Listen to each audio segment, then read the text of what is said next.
the Northeast US and Eastern Canada Organic Grain Network. Put a plug in for a new kind of group that got going a couple of years ago, initiated by Ellen Mallory from the University of Maine, and the ACORN folks over in the Maritimes, and myself, just basically bringing farmers together in our different regions to, you know, talk about grains and share ideas. We started a listserv. Gosh, I guess it was this fall, Ellen, or was it this summer? I don't really remember, but it's gaining in popularity. People are signing up and starting to share information and ask questions, which is exactly what it was for. And if you want to join the listserv, you would reach out to Ellen Mallory at the University of Maine, and I'll type her information, or she can, in the chat box.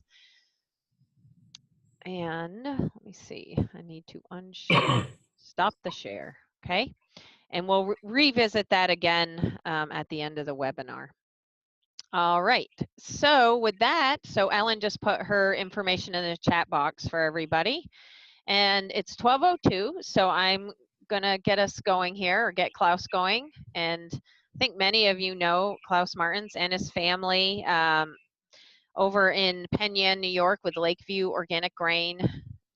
They've been there for a while, more than 20 years now. Yeah. I don't know exactly when we started, but it's over 20 years. Yeah, it's been a while. I mean, I've been around for 15, so I know it's longer than that.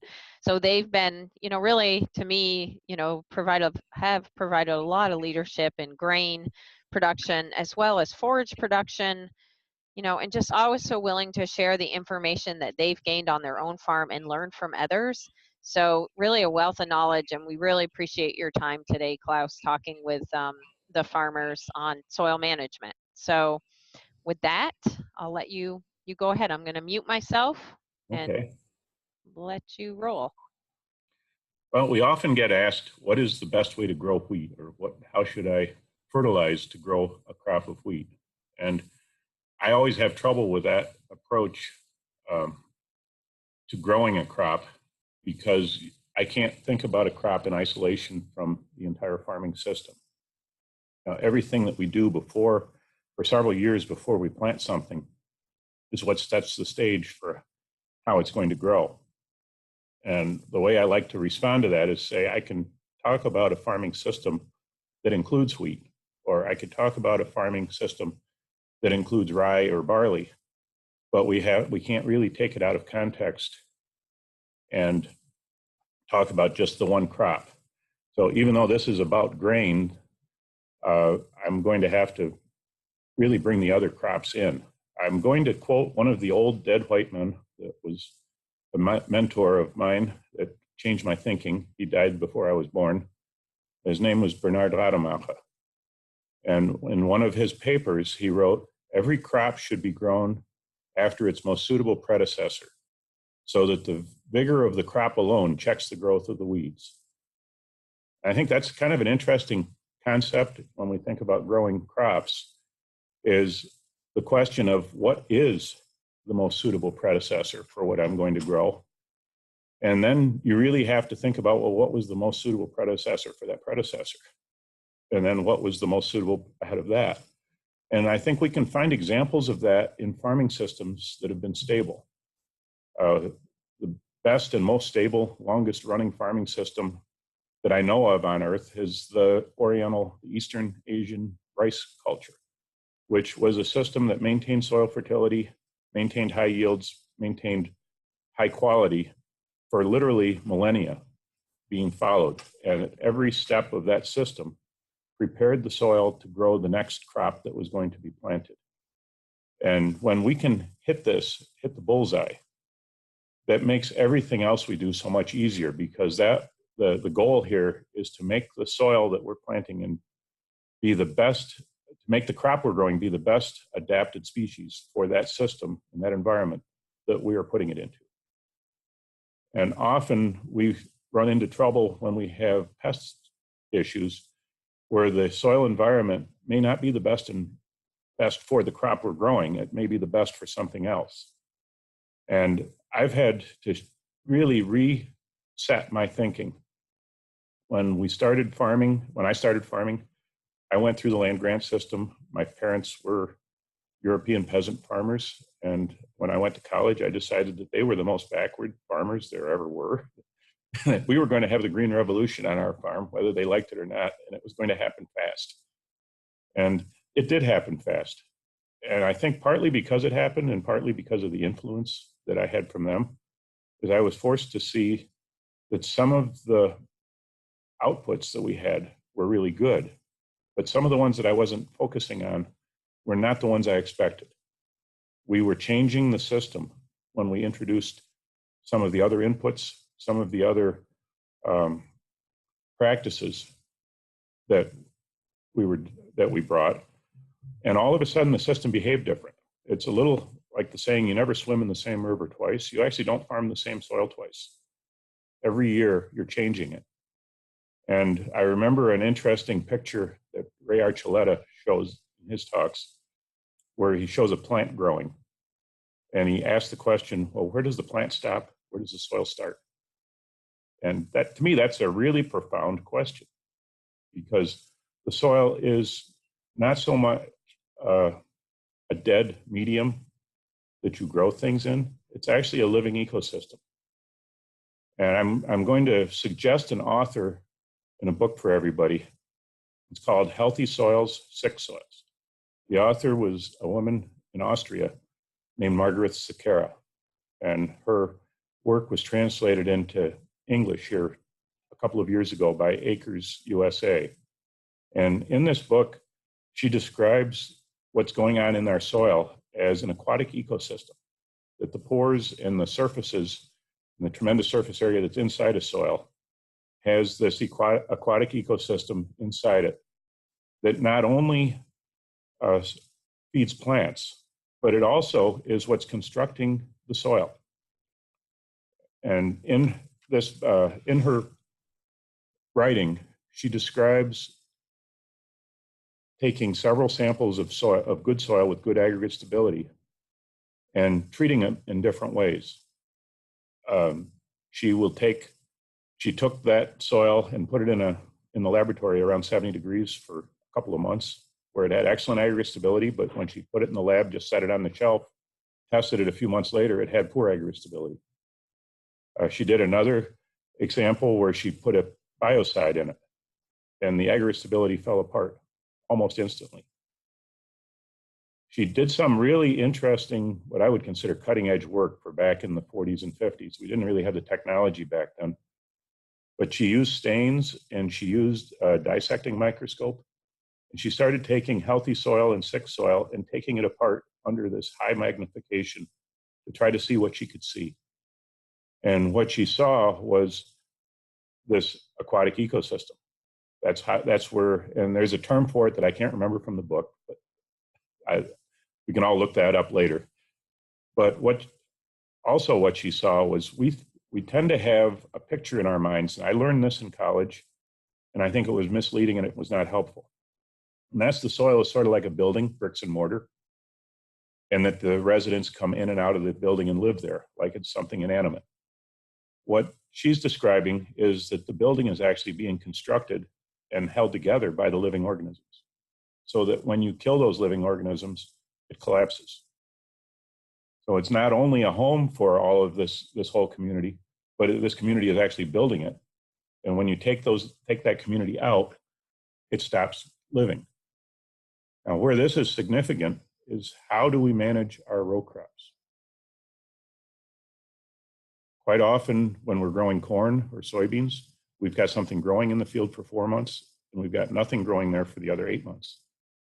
And another old dead white man who had really good insight into what he was seeing was William Albrecht. And he talked about, as soils became poor, that they were no longer even able to grow the weeds in the fall, and that soil missed the benefits of the weeds.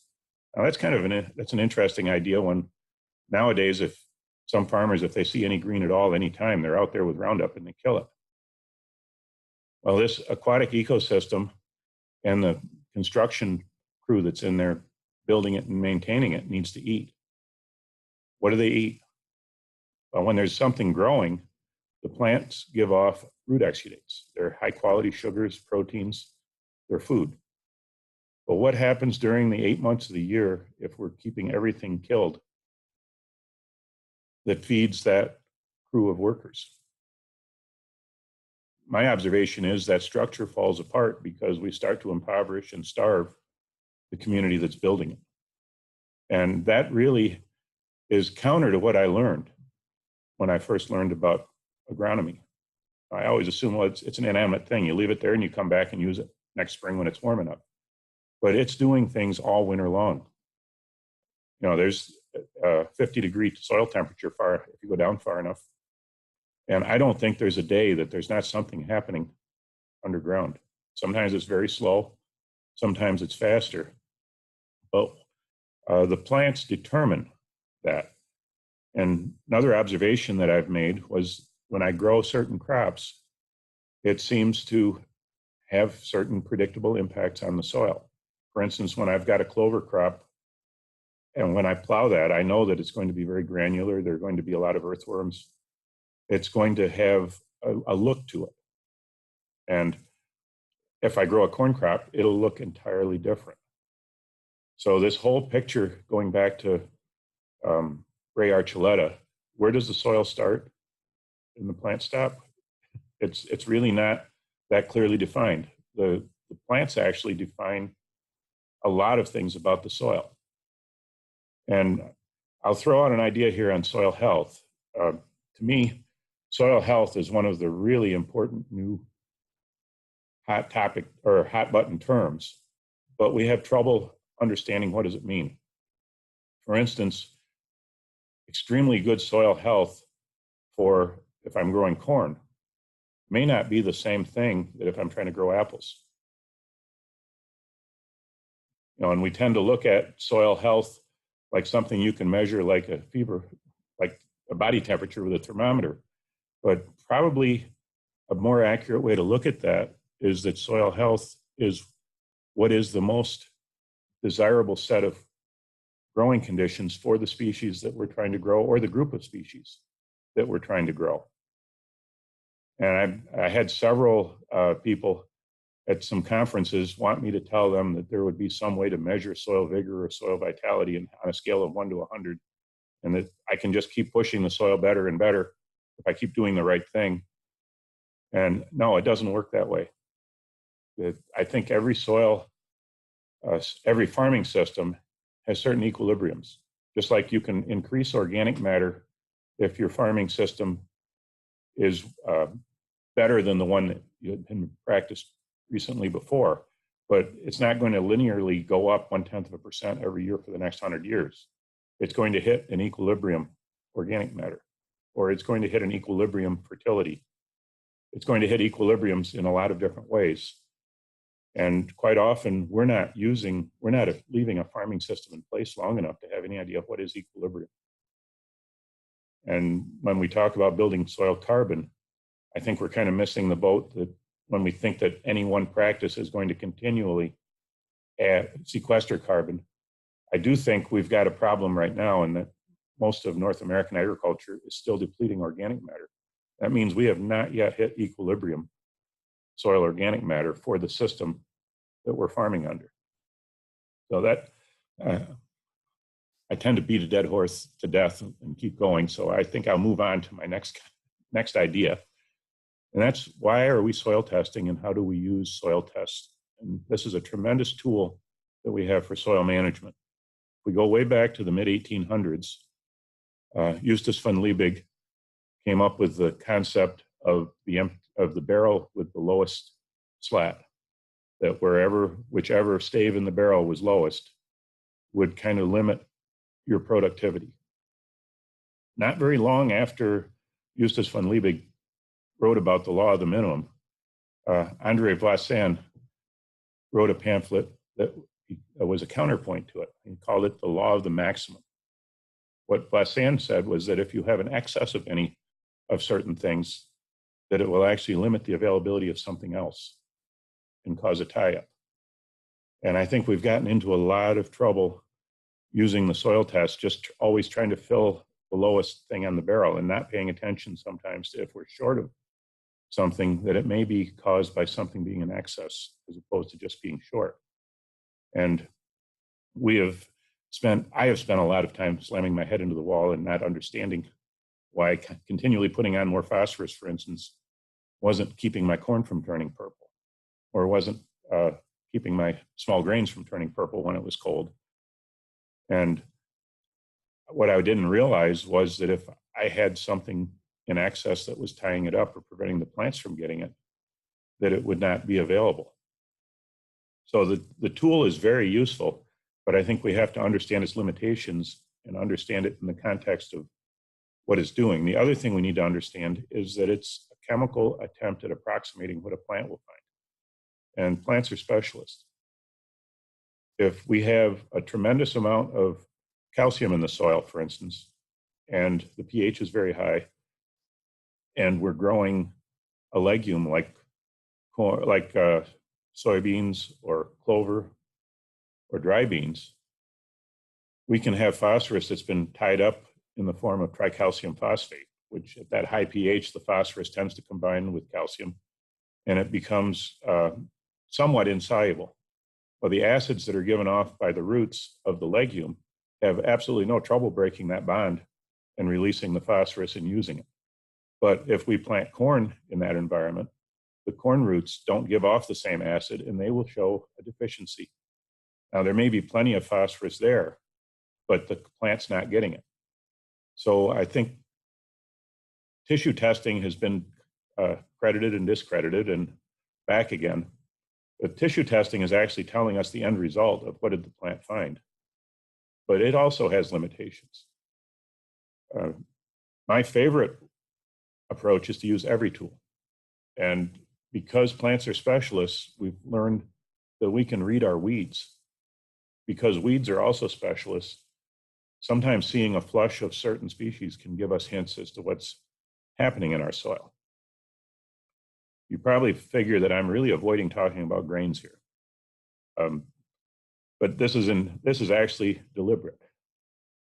So to move on fertility, again, I came from this mindset where I couldn't understand what I was seeing because I just didn't have the tools for understanding an organic system.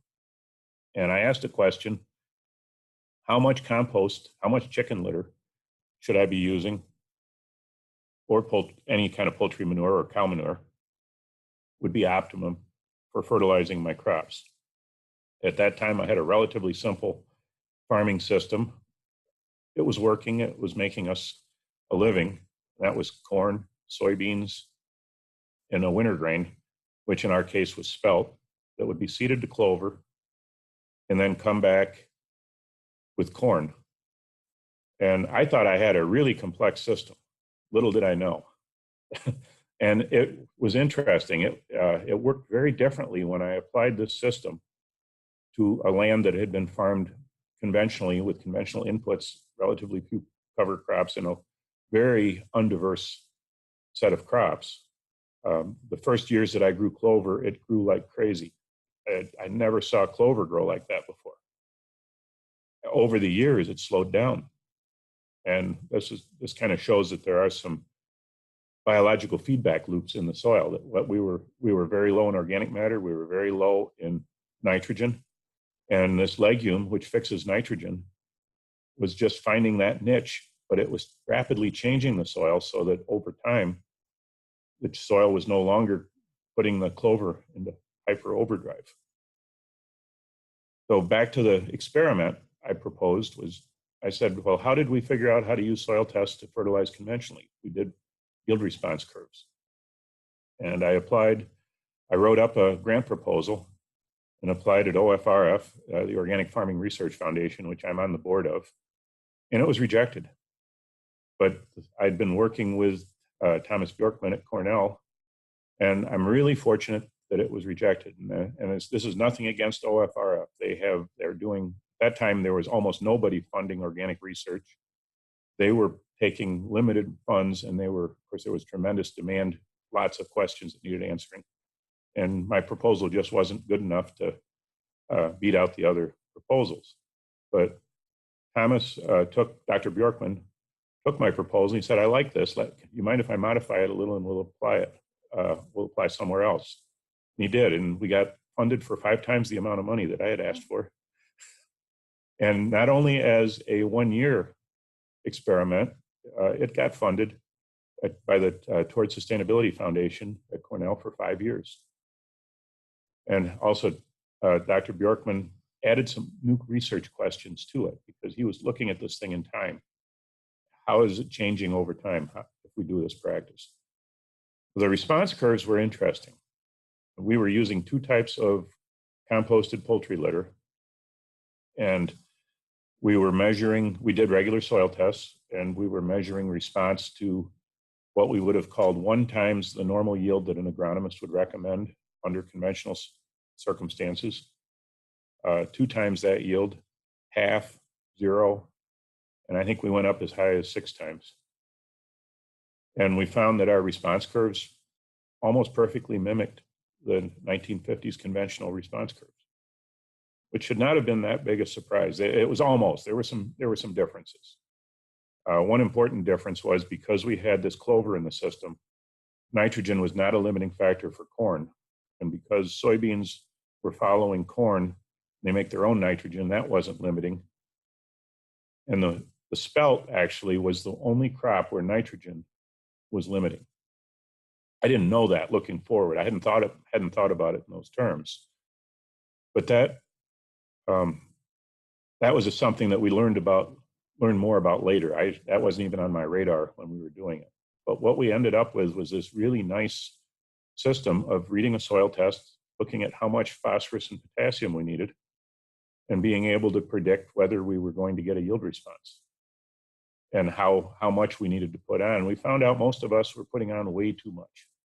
We were putting on far more than what was giving us a legitimate yield response. About that time, Cornell had and I hope we're still doing it. I know there is some effort on it, but it was not just doing these single factor experiments. We had program work teams. And in the program work team, we tried to bring in researchers from a whole range of different disciplines. So instead of only having soil chemists involved in this experiment, we brought in a soil physicist, we brought in a weed ecologist. This was Chuck Moeller. We brought in an extension specialist, Carol McNeil, and we had quite a team. Thomas was, I think, a plant physiologist, or I probably don't have the right term. But by trying to throw the net wide, we wanted to measure as many effects as possible of what we were doing with the fertility, not just the yield. And we were hoping that we were going to learn a little more. This was somewhat in response to some of the reading I had done. By this time, I had found lots of other old dead white men, and it's amazing that there's Margaret Sakara, and there are a relatively small number of women involved, but what was equally amazing was the really important insights that they added and the different type of insights that they added. But the one that I would like to mention here is Goethe. And we often hear about Rudolf Steiner, and we think of Goethe as just a playwright. But when modern agricultural research and the scientific method started in the 1800s, Goethe was looking at it and he criticized it. And he said, what you're doing is you're changing one factor and measuring one response. And he said, you're missing the vast majority of what you're doing because you're only trying to measure one response factor from the one change in input. And that Rudolf Steiner really made that a cornerstone of his work. In fact, Steiner was inspired by studying Goethe in coming up with biodynamic method. So this program work team really played into this idea of what other effects can we find. And we found one that has since made a huge difference in our farming system. And that was at 6 times optimum yield for corn, we had still not hit our optimum yield of weeds. In fact, at 1x fertility, we had corn top out and we were measuring and counting the weed biomass. The weed biomass was low. At 2 times, we had more weed biomass. And we didn't go high enough to find out how much we could have increased our weed biomass. So the more fertilizer we put on above what the crop needed for optimum yield, the more weeds we had. Not only more germinating, but faster growth rate of those weeds. And they tended to be weeds in the non-mycorrhizal category. These were redroot pigweed, lamb's quarter, velvet leaf, and eventually we started seeing the summer annual grasses. Well, obviously, these plants really liked that extra fertilizer more than the corn did. And Thomas went through with myself over the 5 years, continuing, and this was a random block experiment where we continued to put on either 0, half, 1x. So we were trying to see our, where are our yields? And it intensified every year. The difference in weeds went up because the same plot was being over fertilized. That has some really interesting implications for what's happening out on our organic farms. In fact, toward the end of the experiment, even though I like to think I'm really good at running a cultivator and that I'm really skilled at operating weeders, we started having noticeable weed pressure on these plots that were being over fertilized that I was not able to control the same way I could on the rest of my plots. And one spring, I climbed up on our grain leg and looked over at the field where the experiment was, and you could see the squares of high fertility where we were over fertilizing. They were greener. They actually had a lot more growth on them. This was before we started spring work. And you could pick out every one of those high fertility squares from the air just by color. So that raised a question that Chuck Moeller took to the laboratory. And he is asking, I think he was really doing a good job of asking the right question. He was saying, why? What is it about this over application of manure that's causing the extra weeds? And he did an interesting set of experiments where he used proxies. He found other sources of these different fertilizer elements and said, are we going to get the same response from them? And he showed that where we used, and this couldn't be done organically anymore, but where certain salt fertilizers were being used for the P&K, that he didn't see that flush of weeds. Certainly not the increased germination rate of the dormant weed seeds. And then he narrowed it down a little further.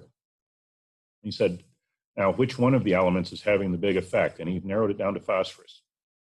That phosphorus seemed to be the stimulatory mineral for this group of weeds that we were seeing so much more of. And then he asked, well, if it's not happening with our synthetic fertilizers, what is it about the phosphorus in manure that's causing this?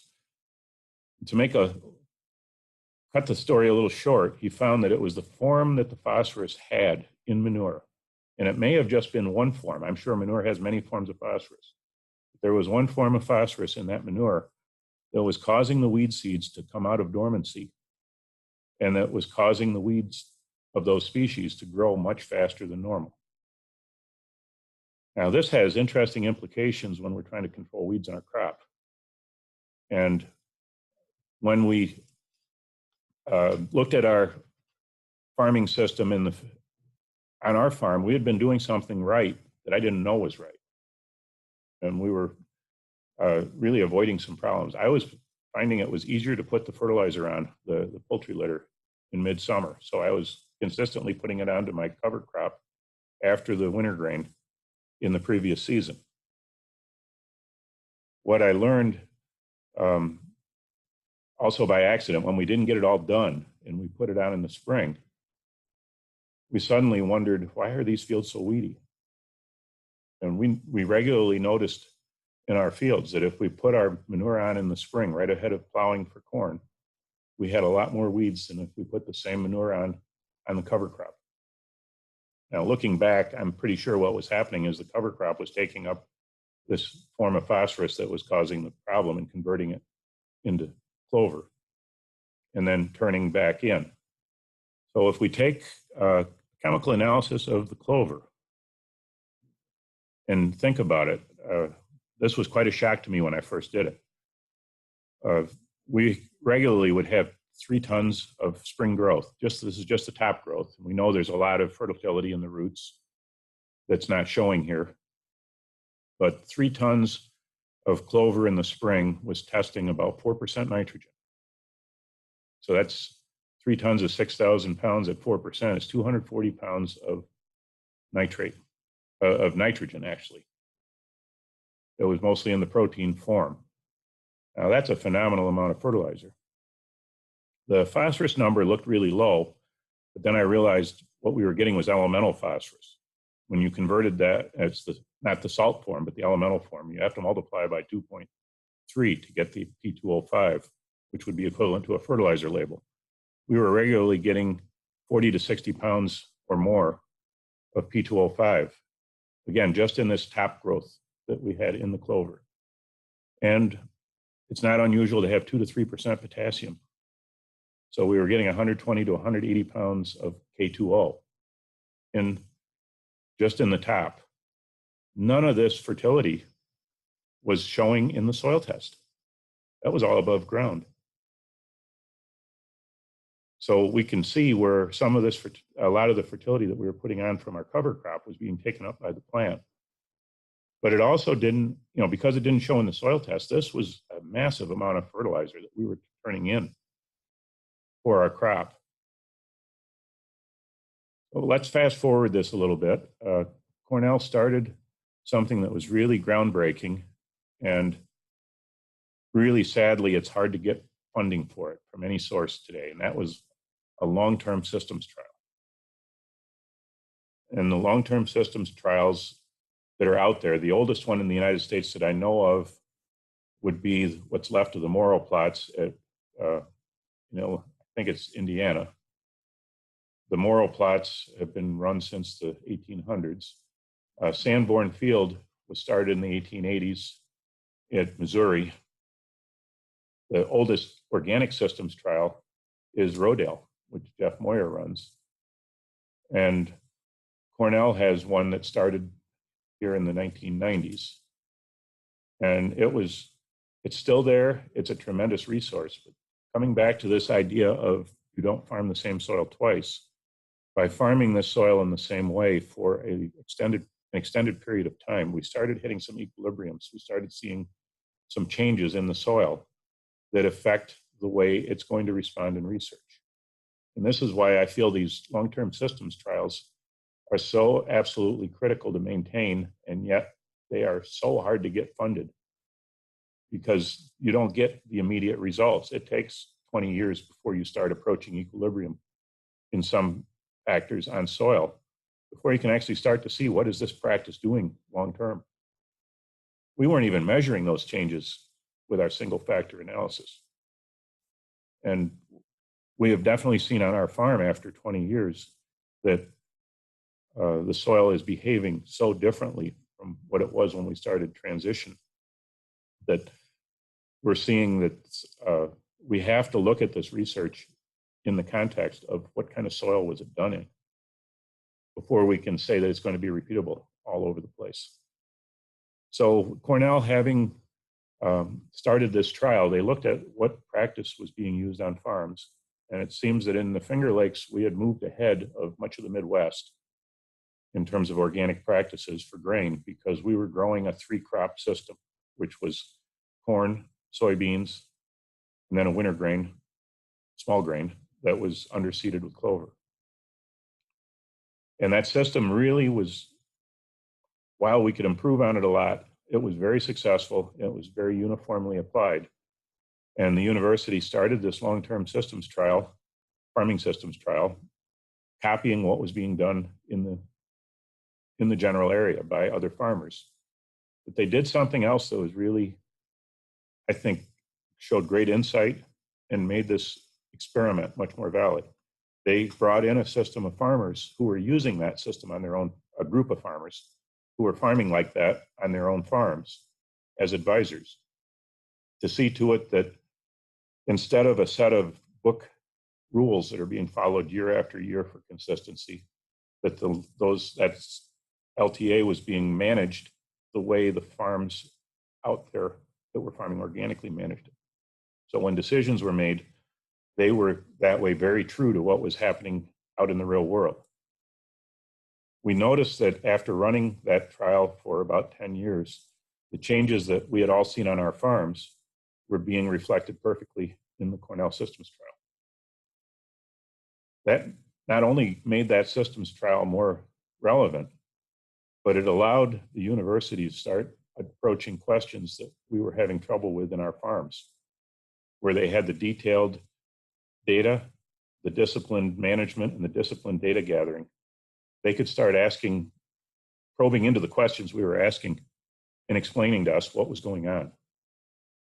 And this is ties the circle together in the weeds, so that in this long-term systems trial, they had, instead of what we were doing, been putting the manure on in the spring. And they had tremendous increases in weed pressure, which is very predictable based on what we didn't know this yet. I'm jumping forward so to tell you what the results were, but it's predictable now looking back that because our manure was going on in the spring, we were increasing our weed pressure. Another thing they noticed, and this was almost by chance, was the spelt yield in one of their trials came in double what we had been getting out in the fields. They actually had a field of spelt that yielded 160 bushels per acre.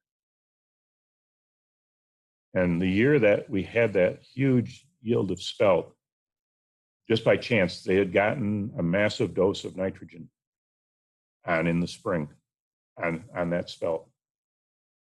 Now, I'm going to have to skip. I tend to be long-winded, and it'll take me all day to do this, but I'll skip forward a little. What we found was in the systems trial that we were not even approaching the level of fertility that was going to give us the top yield on our winter grains. And we were already well above the level we needed on the corn. Incidentally, going back to our farm, the field that we were doing these yield response curves on was relatively low fertility. The Cornell fields were fairly high fertility. In that trial, there was a very low fertility treatment. There was an average management treatment and a high fertility treatment. The very low fertility treatment in the Cornell systems trial, and that wasn't, it was high beginning fertility, but very low fertilizer added is what I meant.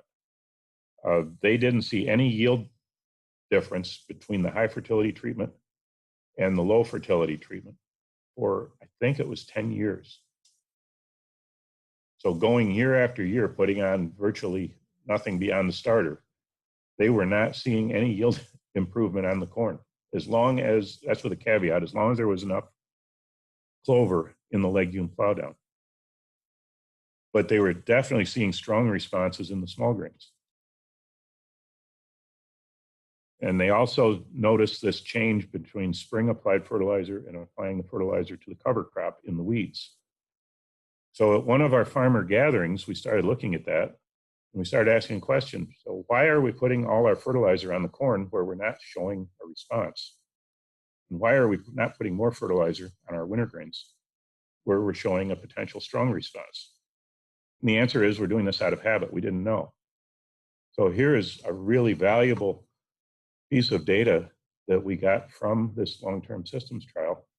And because of the way it was managed, we were able to see what was happening.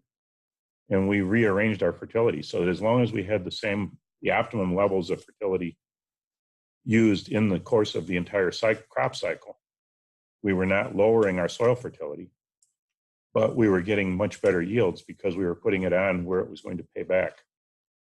And to me, that's also better environmental stewardship because we're not losing as much to the environment. We're not causing as much runoff.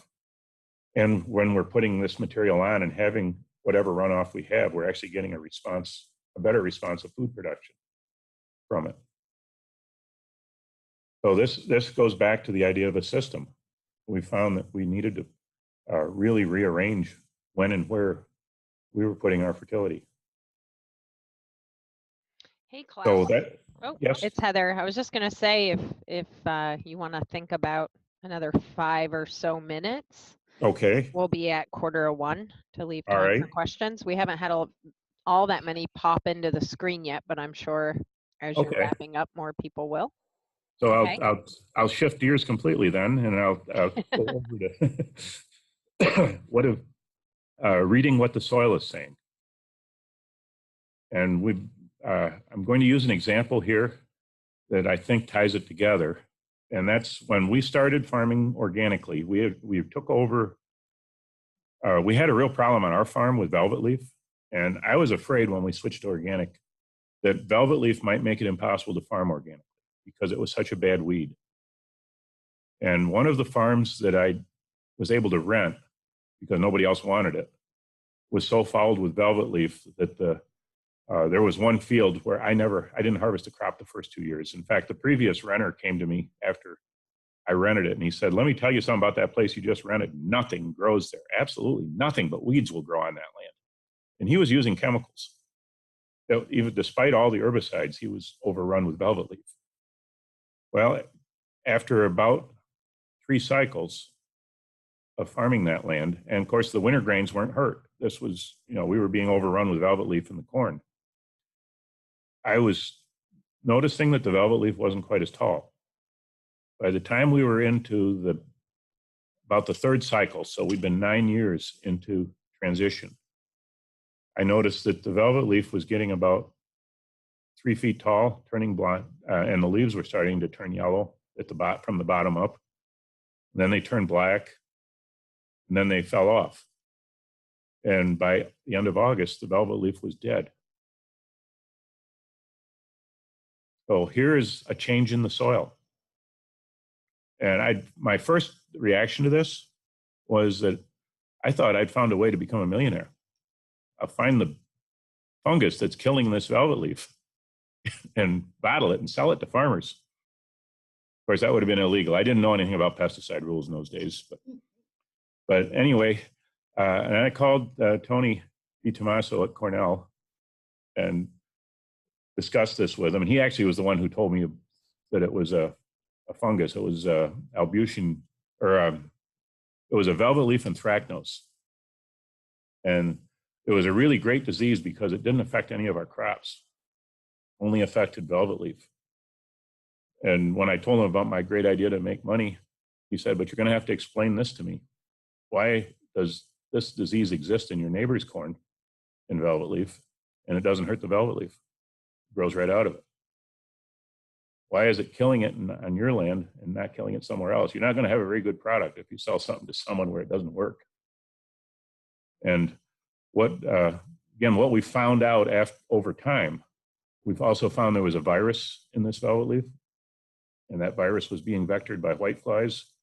And we noticed year after year, as this progressed, the velvet leaf would be covered with whiteflies, and the corn wasn't touched.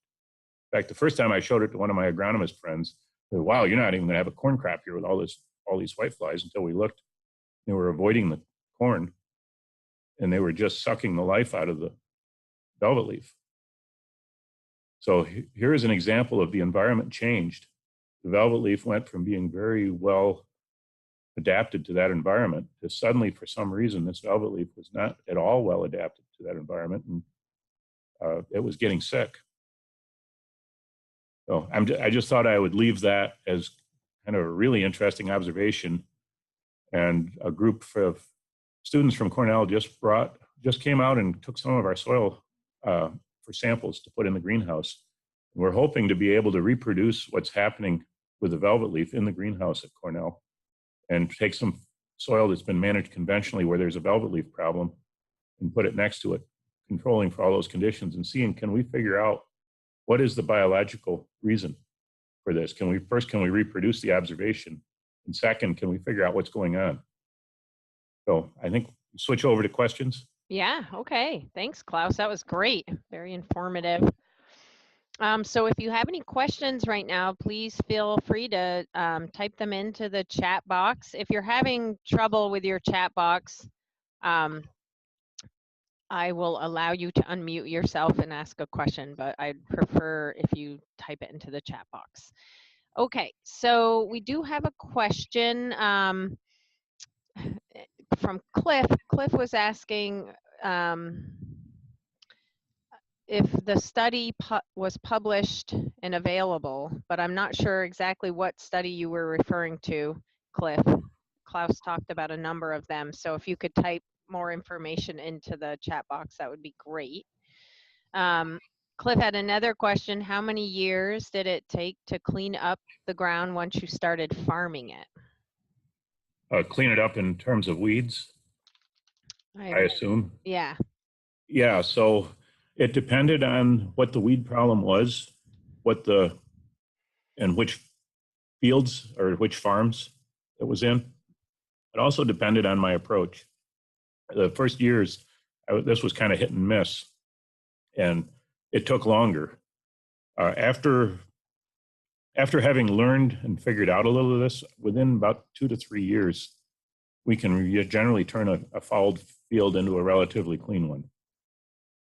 And we're using a few other techniques, and there's a whole nother talk that I can do on reading the soil and on cultural practices that reduce weeds. But for instance, if we have a weed that's a spring annual, we can really get a jump on this by switching to a fall biennial.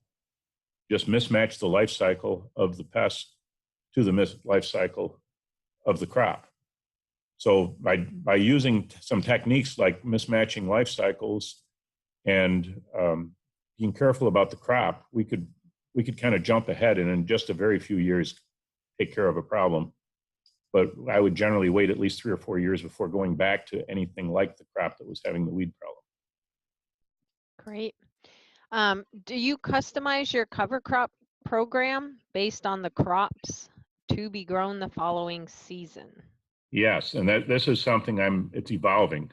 We found that we had not customized our cover crop program well enough. The clover worked so well our first years that we were in transition that I was planting clover everywhere. And it got us in trouble. The clover yields and the clover growth started to tank after about the third cycle. By 10 years, our clover didn't look very healthy. And this is actually a whole different topic, but it shows how this is all interconnected. Our dry bean yields went from being excellent to they tanked. And what we found, it was the nematodes and the disease complex that attacks legumes, which while it didn't kill the clover, it made it sick, but it was actually really devastating our dry beans, and it really destroyed our dry bean yields because we didn't have enough diversity. We were using the same cover crop over and over and over, way too close together. So that taught us that we had to have different plant groups. So we're using brassicas like yellow mustard as a cover crop. We're using sorghum Sudan grass as a cover crop. We're using millet as a cover crop. And there's another thing, the soil really doesn't know whether we're calling it a cover crop or a crop. I feel like we really need to get rid of this line between a crop and a cover crop. Yeah. They all have potential use. Great. Do you still, well, here's another cover crop follow-up question. Did you customize the cover crop blend based on the soil conditions of the field to be seeded? Yes, and this is this really long talk on reading the soil. But what we're finding, if there's a certain weed out there, for instance, let's say I've got foxtail, and I've discovered that foxtail seems to show a lack of gas exchange in the soil. That soils that have trouble breathing tend to have foxtail. But it tells me that millet's going to grow real well.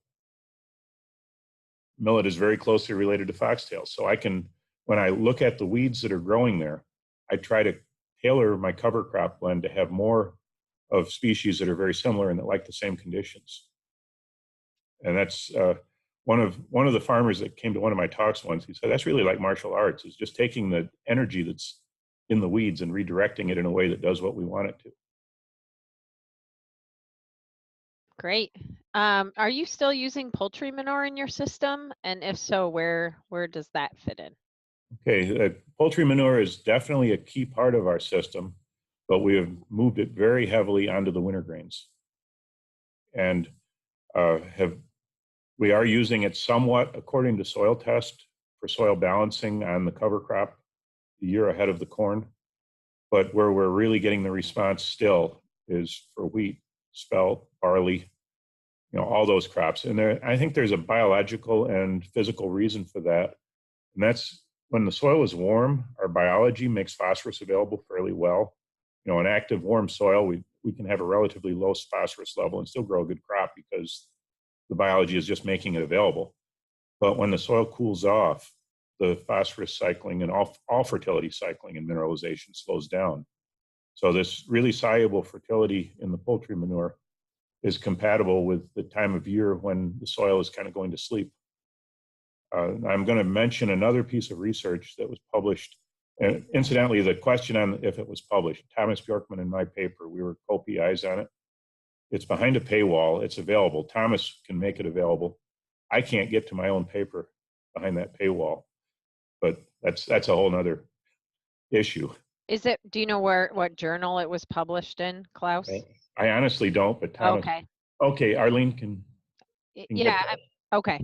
And at least we can try to get it out there to folks. And I think Thomas would be very happy. He has done a series of other, other work based on that. He had actually been at a SARE poster session with what was learned from that work. Okay, great. So I was also wondering, you're talking about a lot of summer annual cover crops, and I mean that's a bit interesting. I think that you're giving up this valuable space to grow summer cover crops like millet and Sudan grass. How are those being utilized? Are you harvesting them at all for feed for your own livestock, or are you plowing them all under or tilling them into the ground, or where does that fit in the whole scheme of things? That's a great question. What we've done was we've really added species diversity to our farm. One way we added species diversity is we've made a deal with 3 young farmers who didn't have enough land to feed their cattle, who are dairy farmers. And we have an arrangement where we supply them with all of the feed for their cattle in return for their manure back. So they have a blank check for straw, and they have to return it though, or at least we have to go get it once it's soiled.